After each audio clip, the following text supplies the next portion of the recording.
জয় মা চাঁদিনী মা, জয় বাবা শিব বাবা। আমি বর্ণালী, আমি শান্তিপুরের চাঁদিনী বাড়ির চাঁদিনী মায়ের মেয়ে।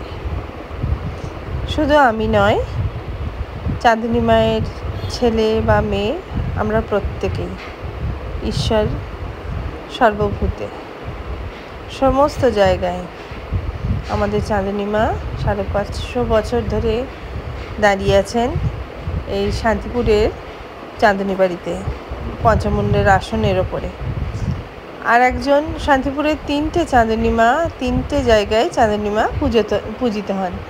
একটা আমাদের যে বাড়িটা, মানে আমার বাবা মায়ের যে বাড়িটা, সেটাই মানে মুখার্জি পরিবারের।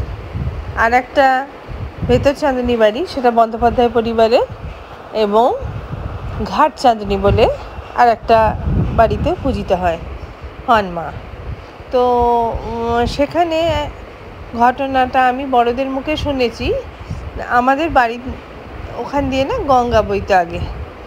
তো একবার বন্যায় এত জল হলো কালী পুজোর সময় যে সেবার আর বাড়িতে পুজো করা যাবে না বলে একটা নিরাপদ জায়গা, সেখানে মাকে পুজো করা হলো।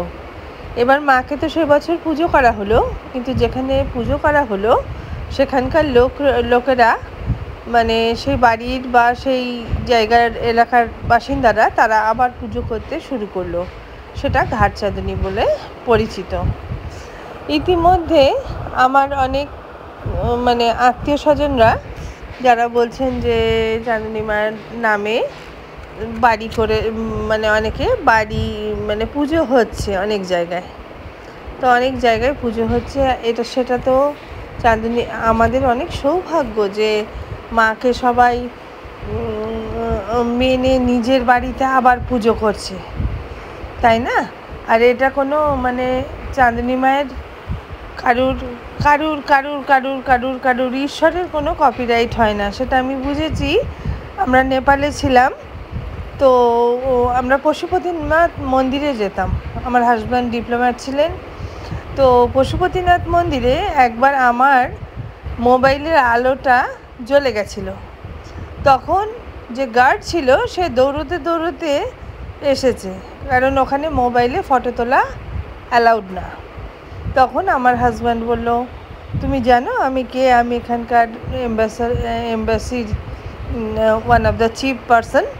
তখন সেই গার্ডটাকে দেখে আমি অবাক হয়ে গেলাম। উনি বললেন, সেটা হতেই পারেন আপনি, কিন্তু ঈশ্বরের কাছে সবাই সমান। তখন আমি বললাম, কথাটা আপনি একদম ঠিক বলেছেন। আর চাঁদনী মায়ের অন্যান্য জায়গায় যেখানে পুজো হচ্ছে সেখানে তারা পুজো করুন, কোনো অসুবিধে নেই।